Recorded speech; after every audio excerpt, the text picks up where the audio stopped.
Hello and welcome to Smoke and Burn. I'm Casey Gressive, and joining me today is BG legend Charlie Polston of LSI Oklahoma. How you doing, Charlie? I'm great. Thank you for having me on. Yeah, absolutely. We in one of the previous episodes, we were kind of talking about these legendary BG figures, and I know like the older generation of BG guys, they like Eddie Bash was sort of that figure for that generation of guys. And I think you're kind of like the Eddie Bash of my generation of BG salesmen. Well, that's the ultimate compliment. Thank you very much. I appreciate that. You that's like saying sick 'em to a dog. So that encourages me. Thank you. Absolutely. So Charlie, you've been with BG a long time. How many years have you been with them? 38 years. I started in June of 1982, right when I graduated from Oklahoma State. Wow. Okay. And can you kind of give me a little background on your career and what were you doing before BG, and then how did you end up working with the company? The summer between my junior and senior year, I went out with a buddy of mine to Denver. We just spent the summer out in Denver. He had a job with Amoco downtown, and I actually worked in a bicycle shop. And we went to Riverside Baptist Church, and that's where I met Steve and Becky Bash, and ultimately met Mr. Bash, and uh, spent some time at their house, over barbecue and things like that. And so that's how I got to know him. And then when the time came, leading up to my graduation, I called Mr. Bash and asked him for an interview. And I flew out to Denver, and the rest is history. So the first 2 years with Kins and Leslie, prior to my BG career, I was in college and had worked in high school and in college in a bicycle shop. So I'd really had 6 years in the bicycle business while I was to work myself through college. And then I was with Kins and Leslie for a little under 2 years, and then moved to Oklahoma, and been here for 36. My territory in Denver was independent garages on the east side of Metro Denver. So I had east of or east of Broadway in Metro Denver. And we did quite a bit of diversification in those days. So all I had was garages. I didn't have motorcycle shops. I didn't have service stations. And again, Casey, for the younger guys, they don't know what a service station is, but that's a that's an independent garage that pumps your own that pumps gasoline for you. Is what that is. And then I had a few dealerships down in Colorado Springs, but that's how I got my start. Okay. So you spent like 2 years with Kins and Leslie. It's crazy how many influential people came out of the Kins and Leslie organization from that time period, because I know that's my dad was there close to the same time as you, right? He was. I left just before he got there, but you're right. I mean, you look at the BG greats, there were Kins and Leslie. You got Lou Acord. You got your daddy, Darren. I've always known a Gresseth. There was Cleet Gresseth, that was there before Darren was. Robert Felton was there. Dale Little was there. So you're right. A lot of the BG greats. I've always said Mr. Bash is like the Tom Landry of BG, because Tom Landry birthed a whole lot of head coaches like Dan Reeves of the Broncos and people like that. So yes, I was in there with quite a chorus of guys that went on to do great things for BG. Now, what precipitated your move to Oklahoma from Kins and Leslie? Was there just an opportunity there that you got to be a part of, or? Well, interestingly enough, as I was praying one day in my quiet time, I just felt like the need to get back to Oklahoma.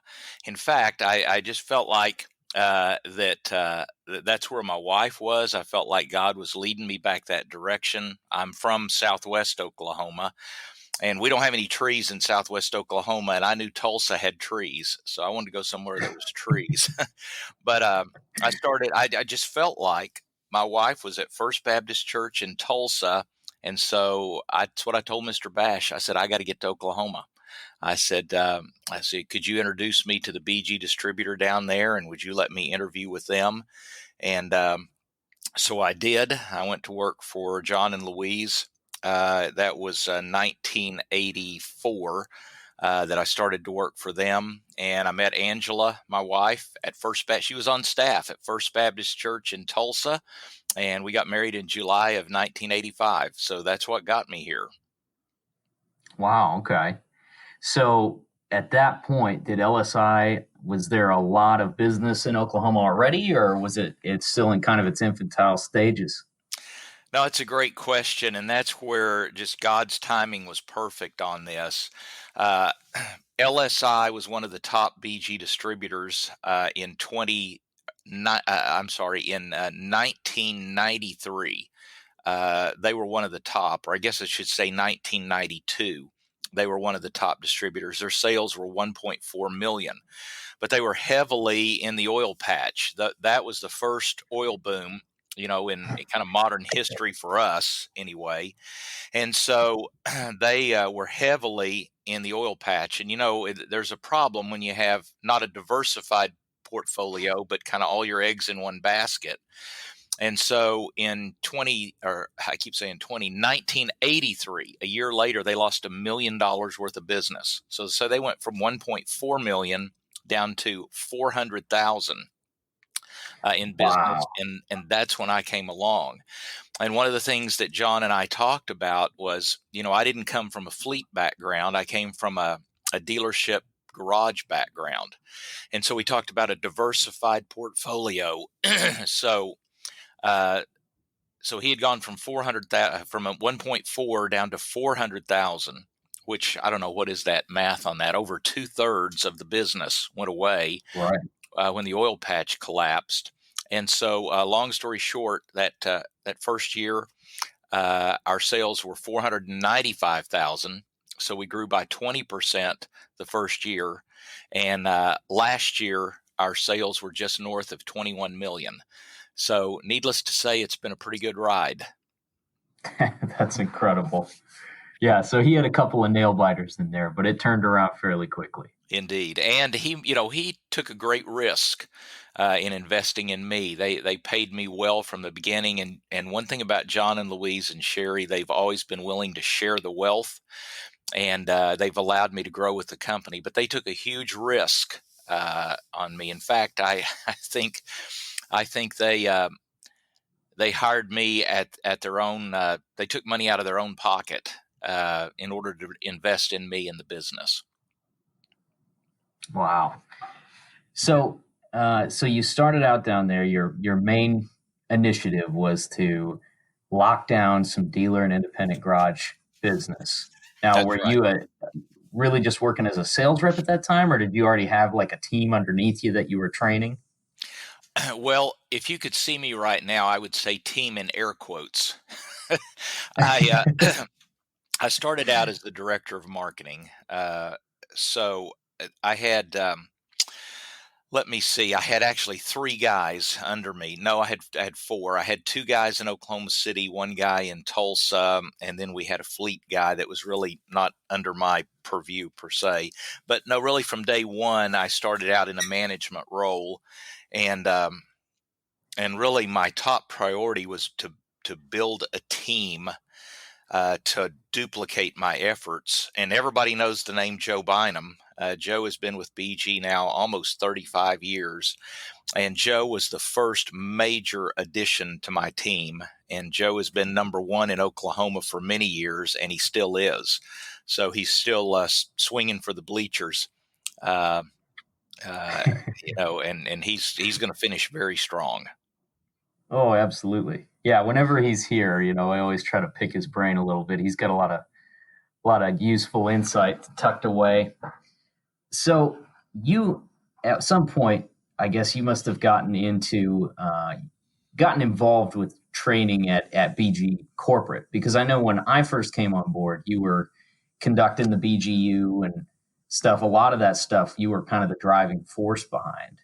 When did that all happen?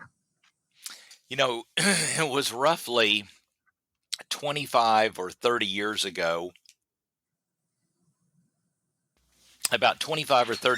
we started that way before BG University. And back in those days, BG was a little bit different company. No, it was a lot different company. And marketing, the marketing department largely was Mr. Bash, and each distributor was kind of left to do what they thought best about training. And so 25 or 30 years ago, what John and I started doing was bringing in groups of BG salesmen and distributors to Tulsa, um, to a Holiday Inn in Tulsa, and just doing training classes. And this thing just kind of snowballed and snowballed and grew. And then we started doing that same training. We would go to various distributors and do the training there. So that's how it all got started. Then BG formulated the entity we now know as BG University, and I did a good amount of the training for probably 8 or 10 years. Um, so that's kind of how that all it sort of what we did morphed into BG University. And now I tell you what, I am so pleased with the guys running that thing. Andy does a phenomenal job. You guys, at the corporate level, have picked up the baton and run with it. And boy, I sure am proud of BG University. It is a thing of beauty. Yeah, thank you. It's definitely an ever evolving thing, and I think we've got some cool stuff in the works for this year, so should be good. So, Charlie, I can you kind of give us an idea, like what you guys have a very mature customer base there now, and it's definitely. Would you say that do you really have any territories that are completely you don't have an undeveloped territory in LSI, do you? Well, I would love to tell you that, we are totally saturated, hitting on all cylinders in every territory. Unfortunately, that is not the case. We actually have 16 territories, and we define Oklahoma as the state of Oklahoma and the Texas Panhandle. So we have roughly 4 million registered vehicles, and we have 16 territories in the state of Oklahoma. 15 of those have a salesman in them. One of them is in a babysitting areas where I've got two of my guys babysitting this area. It's in far southeast Oklahoma. We will eventually have a guy there. But yes, I think we're a very mature distributorship. We have about 1,300 accounts. Roughly, Casey, we have got about, I'm going to tell you 70% of the dealerships, and probably 60%, 60 to 70% of the garages. We're doing a pretty robust fleet business, but we have so much area to grow in fleet. In ag, we're very weak in ag, need to do a lot of growing there. We're weak in marinas, we're weak in motorcycle shops. So yeah, I would tell you that we're a mature distributorship. We're feeling good about where we are, but my goodness, there is so much meat on the bone. It's just unbelievable. So on one hand, I'd tell you, yeah, we're doing great. On the other hand, I would tell you, we got so much to do, it's going to take a lifetime. Well, that being said, like what are your goals for this year? Where are you putting a lot of your focus? So our main focus this year is wrapped around engines for life, which is kind of a phrase that y'all have heard me say for many, many years now. It's just simply the BG protection plan with a little different name on it. It's MOA, and every oil change, would be our holy grail. That would be our target. So everything that we do at the end of the day is built around that. A robust MOA autopour program is what we're after. So part of that is, what Bradley Mounts has taught us with 109 and the importance of an MOA 109 or a 6577, the 3-part kit with Platinum 44K. So we're centered around that. And then I want to give you our specific focus here in just a second. But let me say, when I say Engines for Life or MOA autopour, I'm talking about PVP. I'm talking about, for example, a 6554 with MOA and CF5. I'm talking about MOA alone in an oil change, 6577, all those variations on the theme. But also what we're talking about is part of a new and used car program at a dealership, or part of an auto pour where MOA becomes the standard, oil filter, oil, the labor to get it done, and a can of MOA. That's the definition of an oil change. So that is the broad focus. Where we're narrowing that focus in 2020, and this is where we're doing all of our digital advertising, and we're doing all of our video spots and all of our radio advertising, is centered specifically around safety. So it's centered around OTR. So the message would be something like this: don't just change your oil, and don't just change your oil to have Engines for Life protection, but change your oil for the safety of your family. And so our digital ads that we have made and our digital media focus around what I would call the emotional side of an oil change. Most folks could care less about, you don't get excited about an oil change, but you do get excited about, wait a minute, if I'm a single mommy in a dark parking lot and my car won't start, and I can call BG on the road and there's a friendly voice on the other end 24/7, whoa, suddenly you got my attention. If I'm a retired couple and have an AARP card and I'm spending $150 a month, on AARP roadside assistance or AAA roadside assistance, all I have to do is go to XYZ Service Center, have a BG performance oil change done, and my roadside assistance is free. And so it's people shop on logic, they buy on emotion. So that's what we're focusing on, the emotional side of an oil change via OTR. Right. So the strategy is not just, hey, this is a good thing to do for your car, or, simply basing it around lifetime protection. Now, let me ask you, because I know you've used lifetime protection heavily in your Engines for Life program for a long time. Why the shift towards OTR? I understand what you're saying in the emotional sense, but was there other driving factors behind that? Well, the answer is sort of. Joe Bynum uses a phrase that he's used for 3 decades now, and he said every now and then we got to put a new set of clothes on the old man.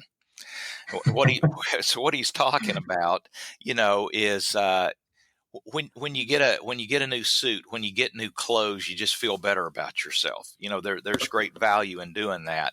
When you paint a room or change out the carpet, it's like you got a new house.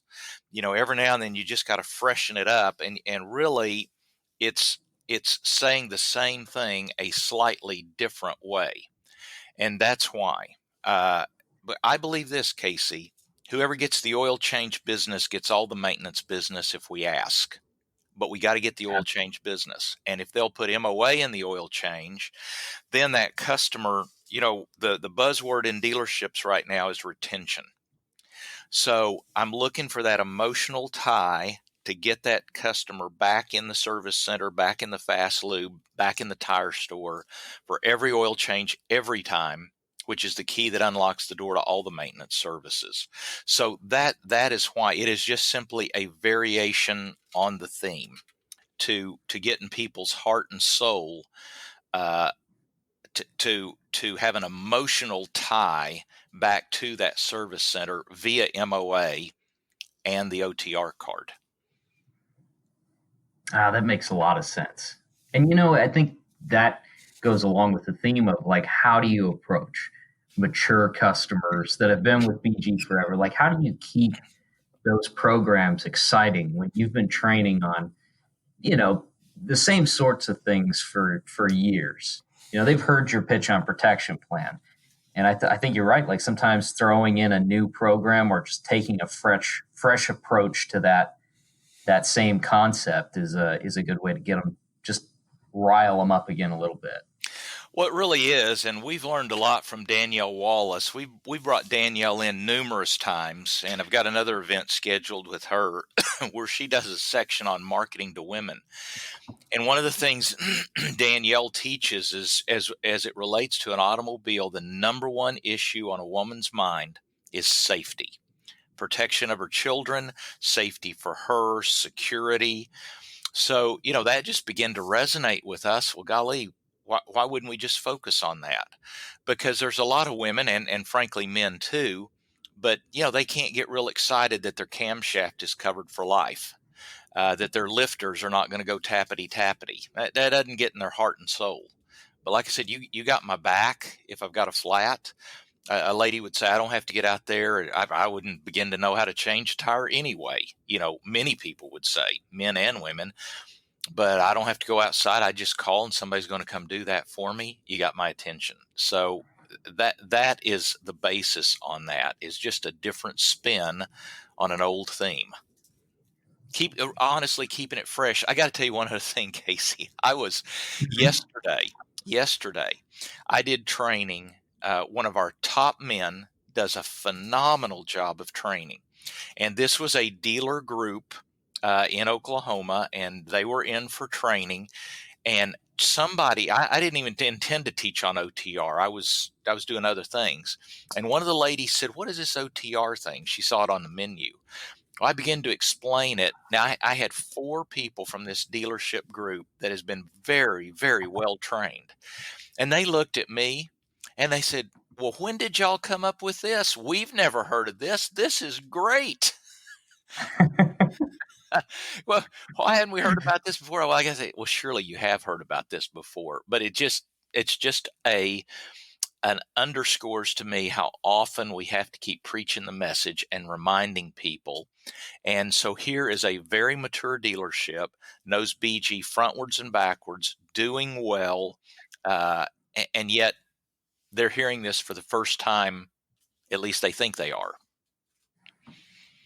So now that you've got this different approach to like your Engines for Life program, now are you trying to go back after stores that you've talked to about it before and maybe just come at it from a different angle and try to land that business that, maybe they weren't ready for it the last time you talked to them?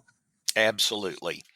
And of course, as well as I do, Casey, because you and I spent a lot of years in the field as a salesman, and I live, right now, over half my life is in the field, in shops, in dealerships with customers. And psychologically, how it is when you've got your route card and you're going in a place, and let's just say they're not doing MOA engines for life. And here's what human nature thinks. Well, hey, I showed them that. I showed them Engines for Life. I asked them to do that, and they said no. So I checked the box. I did that. I was a good boy. I did it. Of course, the only thing was I did that 8 years ago. You know what I'm Right. talking about? Hey, I showed them Engines for Life.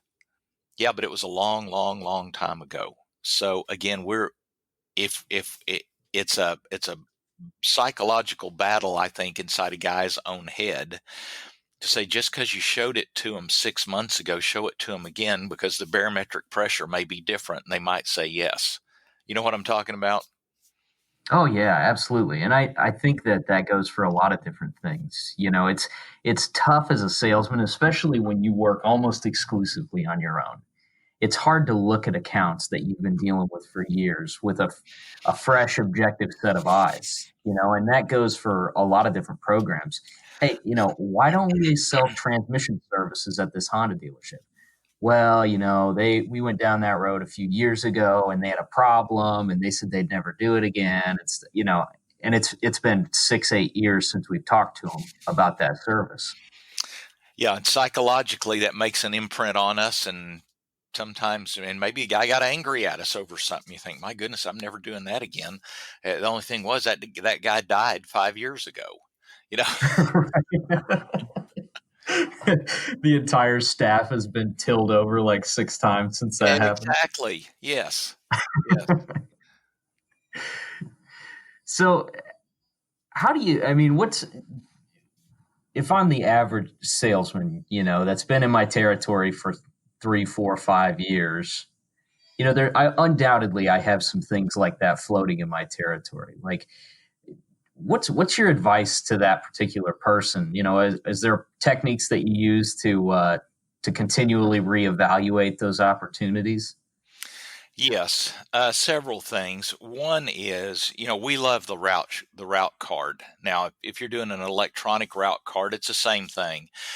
My staff kind of goes down one of three roads. Some of them are using a card stock hard copy route card, that I used 38 years ago, and that's just fine. Mhm. Others are using an Excel spreadsheet, just have it electronically, not real fancy, but just an electronic route card. And then others are doing more the fancy Cylindrus type programs. But I think one of the keys that you can do, regardless of how you keep your route card up to speed, one of the things Mr. Bash taught me almost 40 years ago was if that route card, if you look down that route card over the last 6 months and it's the same old, that's a problem, because we ought to be ever expanding the line. So I think one way we can look at it, for example, if they have 12 products on the shelf, MOA, a MEPS kit, transmission, et cetera. If they have 12 products, 12 items in the line, and it's been that way for 6, 8, 12 months, that's a problem. Because why aren't we doing climate control, and why aren't we doing diesel, and why aren't we doing ACE? Why aren't we doing platinum? And so we need to, I think one way we can do that is look at that route card and see that there is a gradual progress of expanding the line. Secondly, if what we did is we created a one-page document. It's real simple. At the top of the document, this thing has got about 40 line items on it.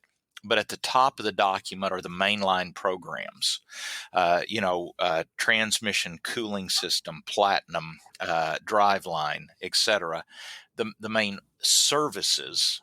Below that, then it has programs, service menu, smart VMA, true video, multi-point inspection process, on the road, lifetime protection plan, uh, dynamic service, so that you're looking at about 40 things on there, services and programs. And then the third category would be training, services, programs, and training.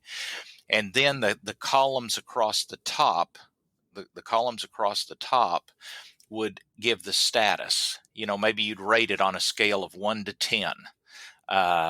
So with transmission service, I'm at a 3, which means I'm doing really lousy with that. And then next to that is a column that says, what's my action point? I got to train them how to sell tranny services. Smart VMA, it's 0. Never showed it to them. Okay, then so I'm looking at, again, services, programs, and training, and using that as a one-page guide to keep me on track. And then, Casey, the third thing I would tell you is this is pretty simple, but you just get one of your BG buddies to hop in the truck with you and spend the day. And here's what's going to happen. If I'm in the truck with you, Casey, and you're up in El Dorado, when you and I are driving down the road, I'm going to see Jim's tire, and I go, Casey, are you in there? How about Fred's Fast Lube? Are you in there? How come we're not in that Ford store, Casey? You see what I'm saying? That other guy, he's seeing stuff you don't see. Oh, absolutely. And I think there's a ton of value to to working together with some of the people in your area, and just for this exact reason, get a fresh set of eyes on it. I also think that there's value in doing some of your cold calling and stuff like that in pairs. 'Cause it's been my experience that sometimes there's something about walking in there, two guys who, are obviously friends and are having a good time, that changes the the way in which that potential customer receives you. There's I don't know, that's been my experience, at least, is sometimes, especially when you're cold calling a tough account, like having somebody go with you so that you guys can tag team it and work off of each other can be a good way to just sort of break through the wall a little bit. I think that's a great idea. I really do. So you mentioned ACE, which is a new product, the aerosol carbon eliminator, I think is what it's called. Um, where do you see that fitting in? What do you have plans for that product as of now?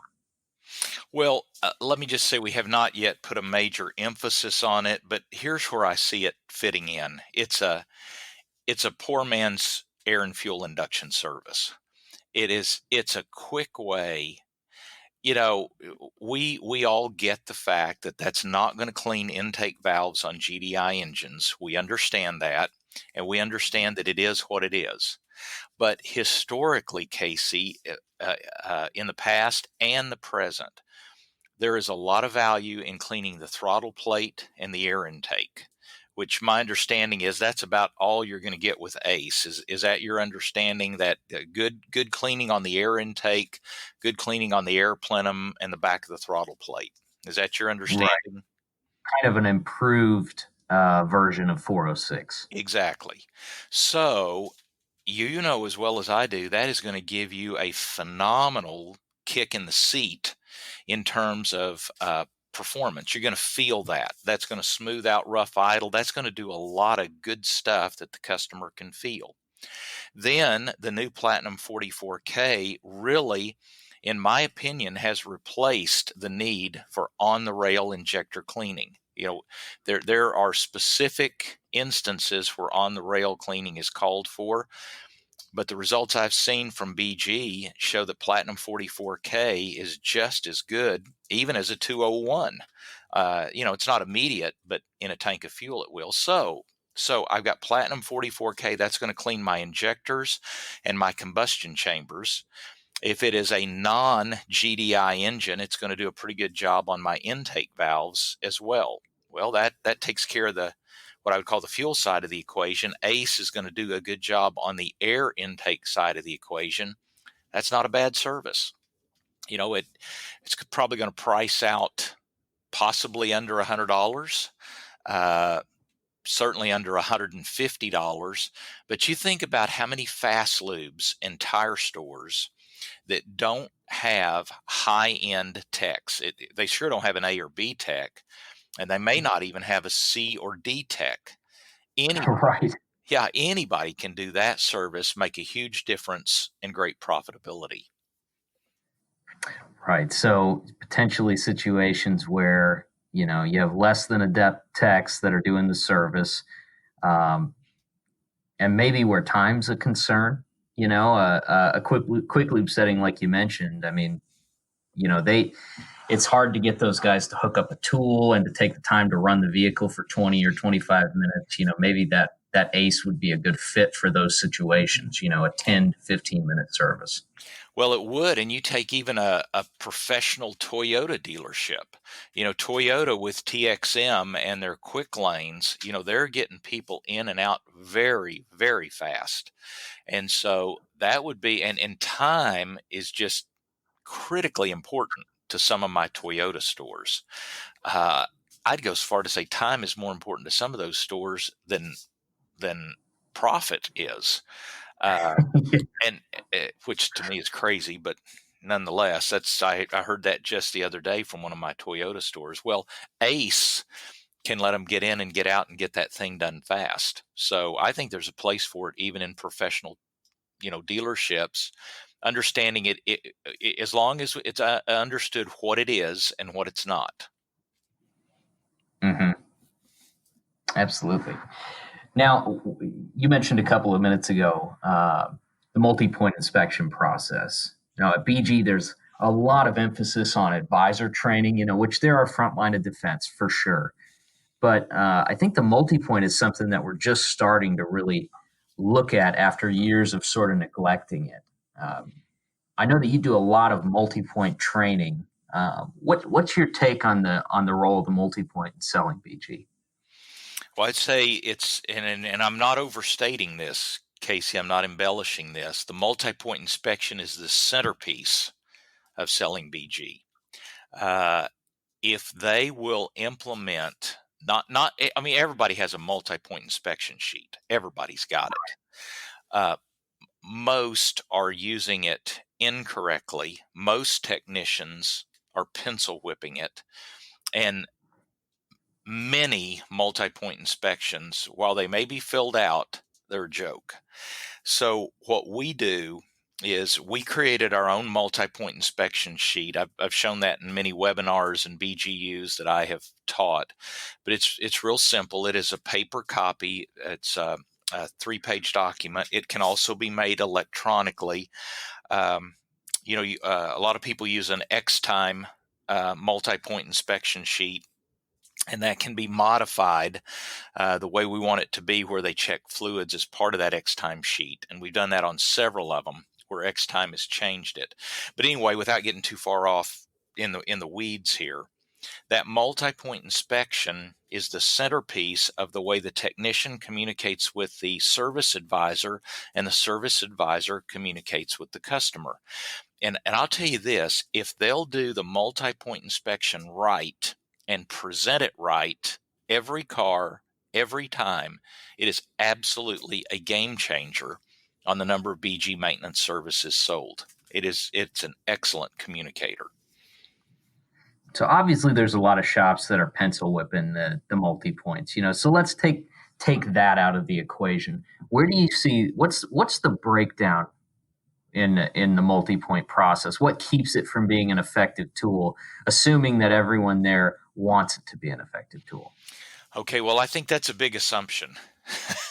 And that may be the biggest breakdown right there, is that we assume everybody wants it to work. I think here's the breakdown. Here's what's wrong. Here's why it falls apart. A technician, and I do this in an open meeting. What we call it a family meeting.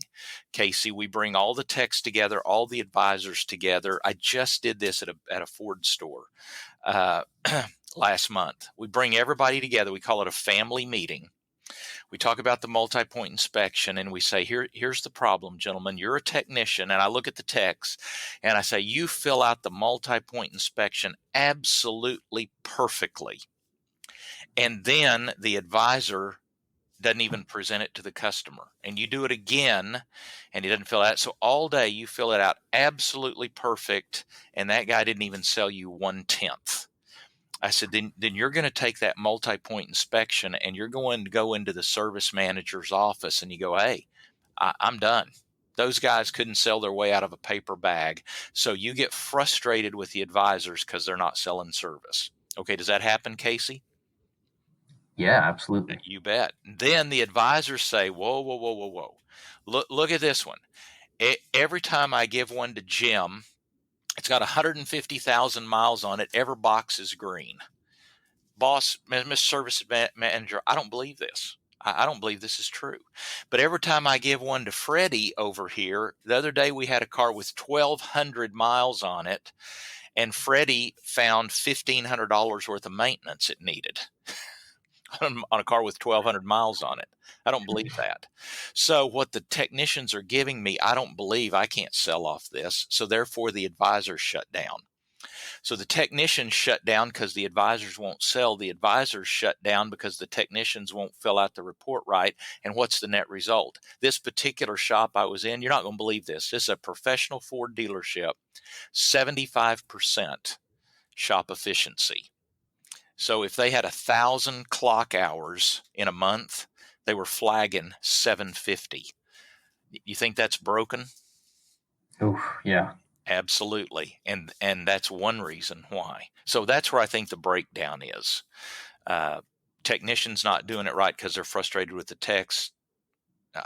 Techs frustrated with the advisors, advisors frustrated with the techs. It's kind of a circular It is. Pattern of distrust. How do you, other than calling attention to it, like what's your role in addressing that problem? So you've heard me say many times, there's only two things in life, knowing and doing. So in this particular case, I had the dealer in the room with us, the general manager, I should say, in the room, who's running the place. And so I had met with the service manager and the general manager together, and I told them, I said, look, I will absolutely make sure that your technicians and advisors know what to do. I said, what you must do is you must make sure they do it, and you must make it a condition of employment. Then that way, if I'm making sure they know and you're making sure they do, I said, then the net result of that is going to be, we're going to see this shop efficiency go up, and they agreed to it.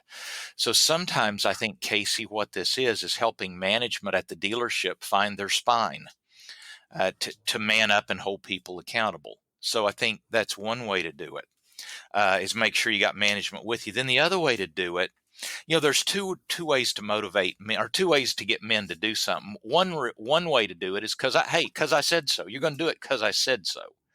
I think it's a lousy way to motivate people. I think the best way to motivate people is say, look, let's just talk. Let me show you what's in it for you. And so what I do with the technicians is I say, guys, here's what I'm asking you to do. For 2 weeks, I want you to fill out this multi-point inspection like your life depended on it. Do it 100% right 100% of the time. Advisors, for 2 weeks, I'm asking you to present 100% of the technician recommendations to 100% of the customer 100% of the time. I'll come back in 2 weeks. We'll evaluate it, and we'll celebrate our successes. So that's another way to do it. One last thing that we do is what I call a multi-point inspection audit. And you only need to get 50 I go into the service manager prior to the meeting, and I say, give me the last 50 multi-point inspections. He goes, well, some of those are oil changes. I said, that's okay. He said, some of them are warranty. That's okay. I said, don't edit it. You just give me the last 50 in my hand, and I go through them. Now picture this, Casey. I'm standing in front of a group of technicians and advisors at a Ford dealership. They got a Chick-fil-A sandwich stuffed in their mouth, munching. And I said, now I'm going to go through your last 50 multi-point inspections. And so I just start. Here's an F-150 with 150,000 miles on it, needs no service. Here is a Focus with 110,000 miles on it, every box is green. Here's a whatever with a 250,000 miles on it, needs nothing. Here's one, and I just keep dropping these on the table and going through them. And then after about 20 of them, I say, now y'all stop me when you've had enough. And I said, you see a pattern? And I said, I want to ask all of you a question. I want you to be honest. I said, I've just thrown 20 of these on the table. I said, I want to ask you a question. Do you believe this is true? And what do you think they said? No, we don't believe that was true. I said, how would you like to be this guy with 250,000 miles on his F-350 whose brakes are down to 1 millimeter and you didn't tell him? I said, how'd you like to be that guy? The room got real quiet. Right. Sure.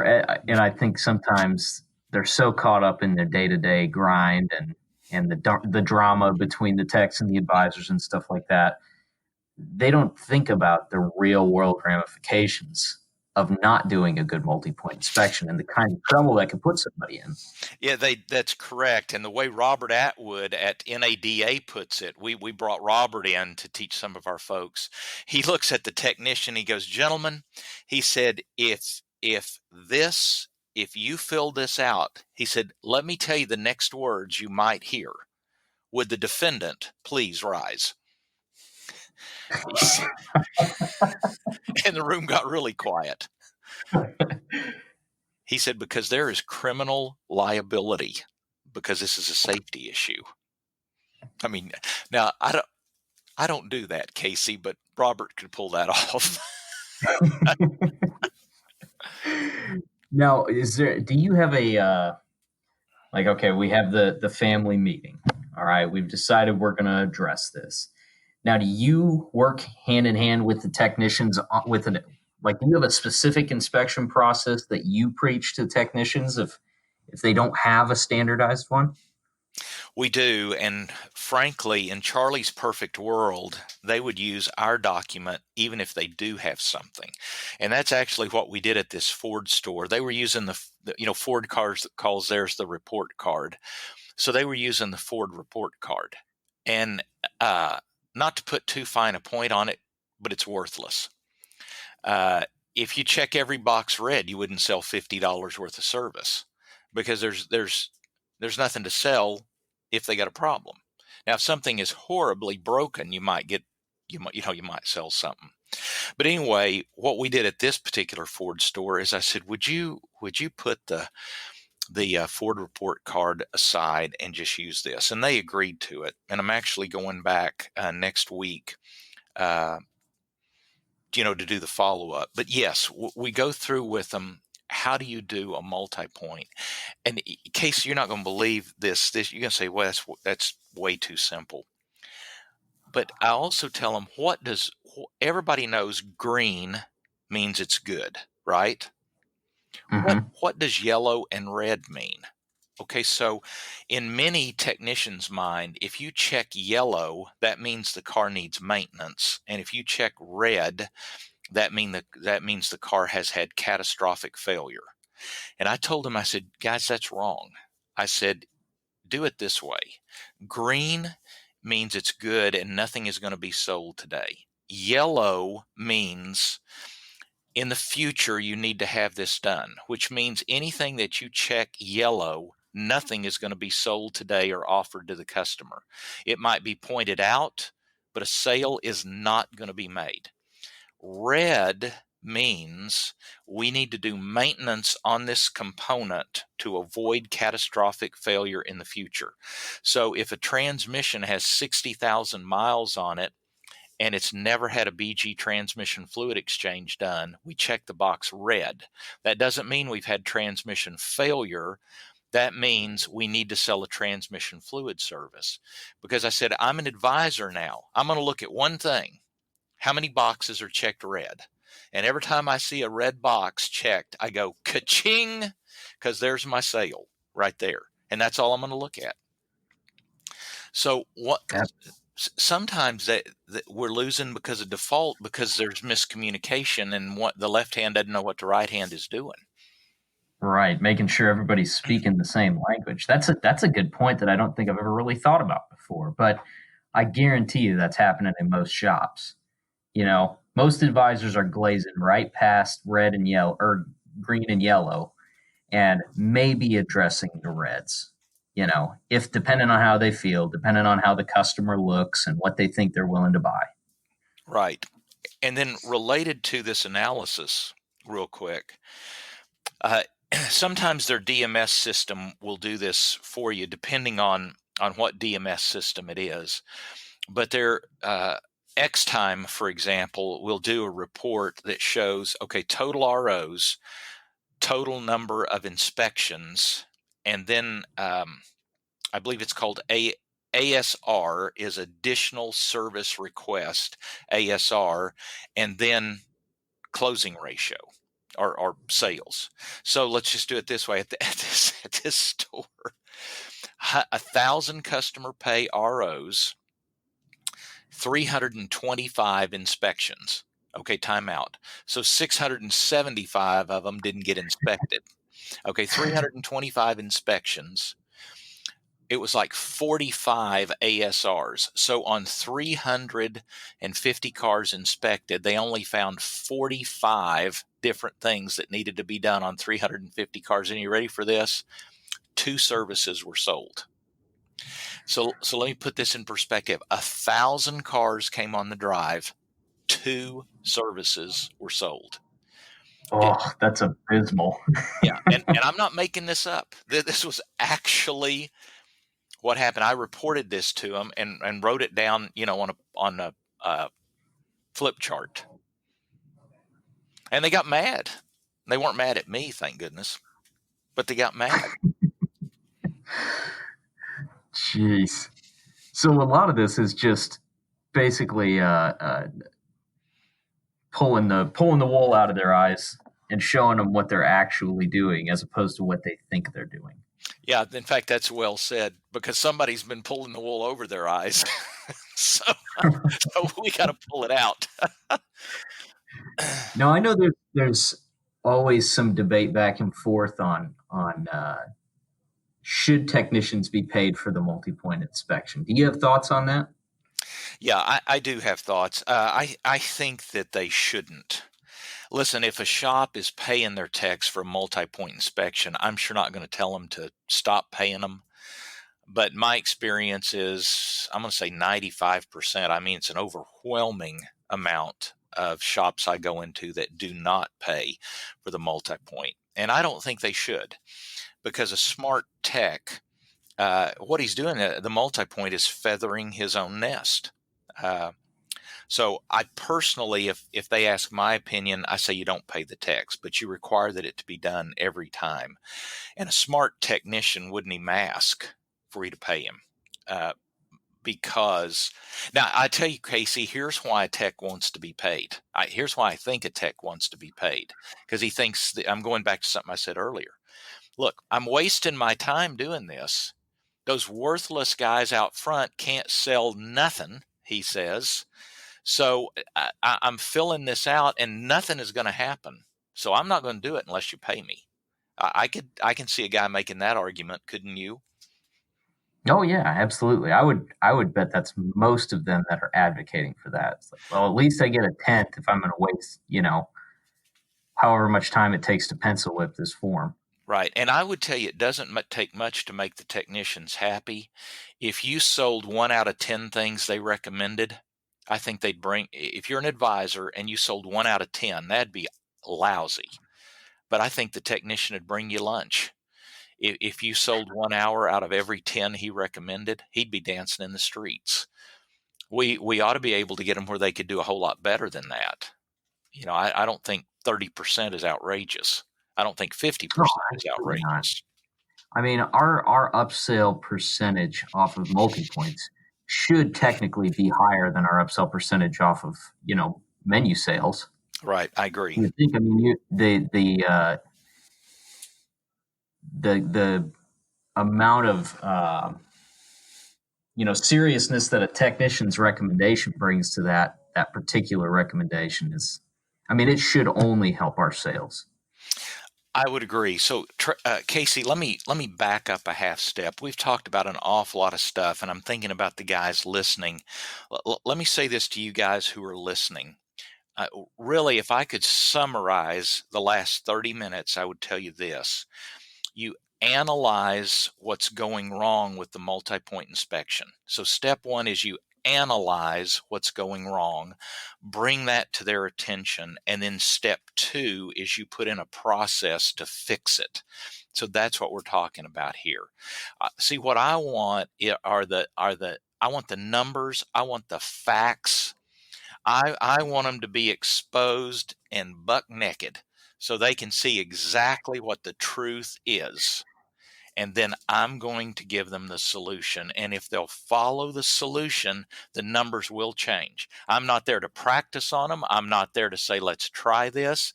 I'm telling you, boys, if you do it, these will be the results. So again, I'm evaluating and then I'm giving the solution.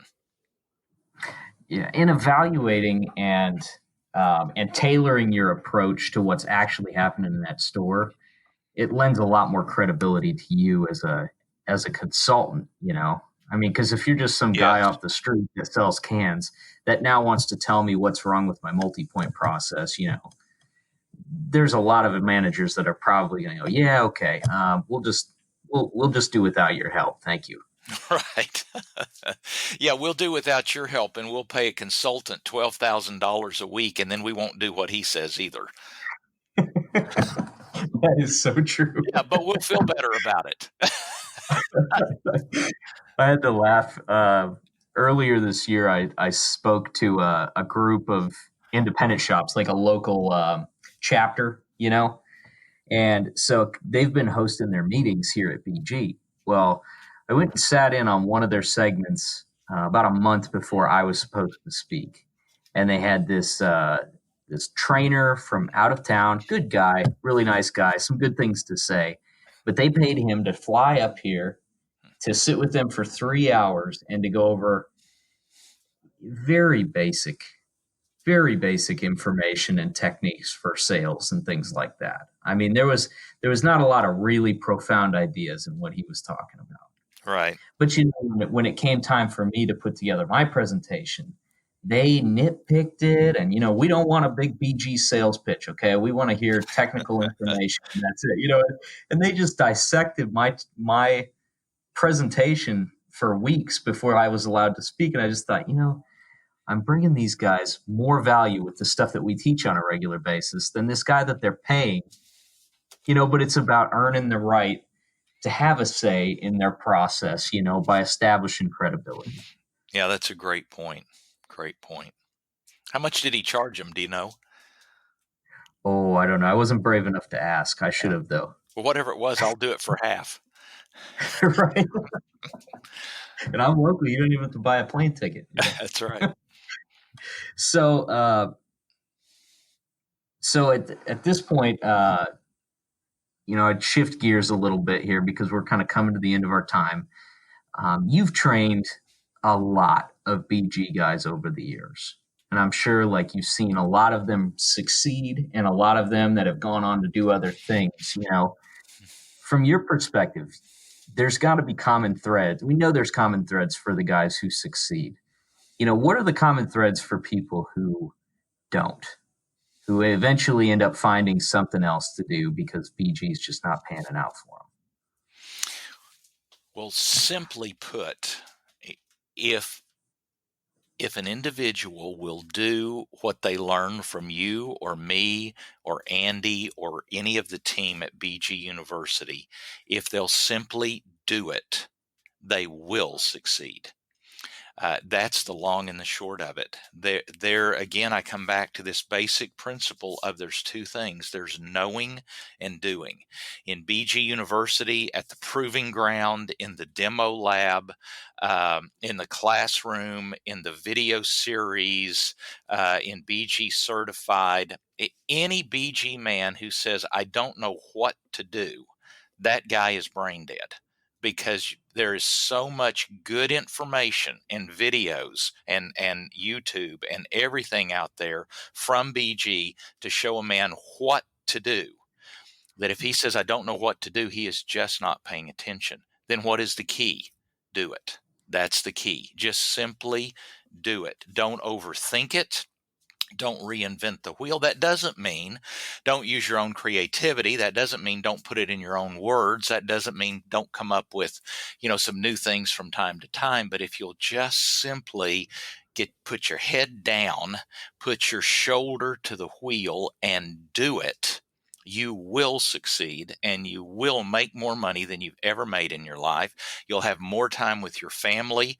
It is just win, win, win. Do exactly what you've been taught. Don't deviate to the left or right. Do it, and you will not fail. Absolutely. And looking back over your career, I mean, you've had a lot of wins over the years.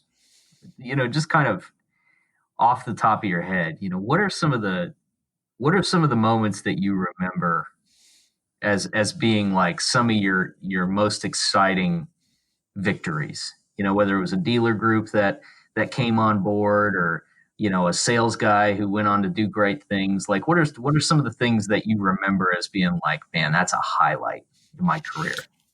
One of the highlights of my career was when we, excuse me, one of the highlights of my career is when we won the statewide contract for the first time for the gasoline and diesel additive program. We have also been awarded that contract multiple times since, and literally over the last 20 years. But that statewide contract has resulted in not just millions of dollars of sales, but over $10 million of sales. And it's been good for our state also. Because their fuel costs have gone down. They don't have gelling issues. The injector issues are minimalized. But one of the sweetest victories I ever had was that statewide contract and winning it subsequent years. That was a big win. Uh, Another big win for us would be the conquesting of fuel wholesalers. Fuel wholesalers, we found that fuel wholesalers don't buy 11-ounce cans. They buy 330-gallon cans of product. By the way, it's really hard to get a chip out of the totes. Uh, those Right. 330-gallon totes, you ought to see the chip. But that has been a sweet victory. We had a fuel wholesaler that one of my guys and I have been we cold called it together, just like you said. We went in there together. We cold called it. It took almost 20 months of cold calling and conquesting and testing and everything. But when they started purchasing, which was last spring, they started purchasing. Last year, they bought last year in 2019, they bought $140,000 worth of diesel fuel conditioner from us, and they're treating all of their locations. I'm telling you, that'll cause your head to get so big you can't get out the door. That's just a sweet victory, hard fought, answer to prayer, saw God soften the man's heart. And since we have gotten them, since we've landed the account, the guy just continues to be so pleased with what we're doing. If he has a fuel issue or a customer complaint, we go out there quickly, bottom sample the tanks, get to the bottom of it. So that's another sweet victory of a large sale. And then several minor victories, which are really not minor at all. But for example, we have a dealer group of 6 dealers.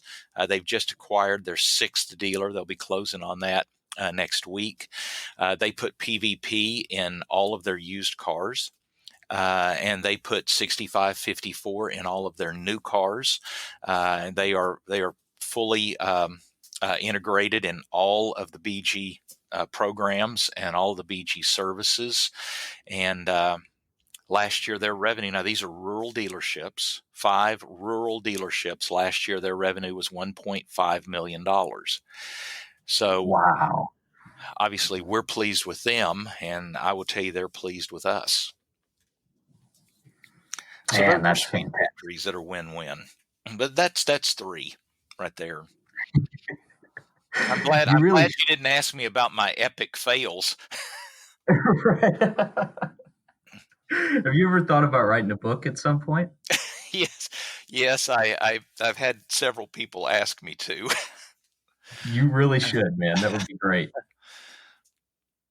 Well, Charlie, I really appreciate you sparing some time for me today. And again, thanks so much for all you've done for BG as a whole, and just for guys like me individually over the years. We appreciate all the ideas you've brought to the table, the time you've spent with us, the resources that you've put together. Man, you've been a huge help to a lot of us, and really appreciate you. Well, my pleasure. It's been a great ride, and I believe the best is yet to come. So thanks a lot, Casey. Appreciate the time. All right, have a good one, Charlie. Okay, bye-bye.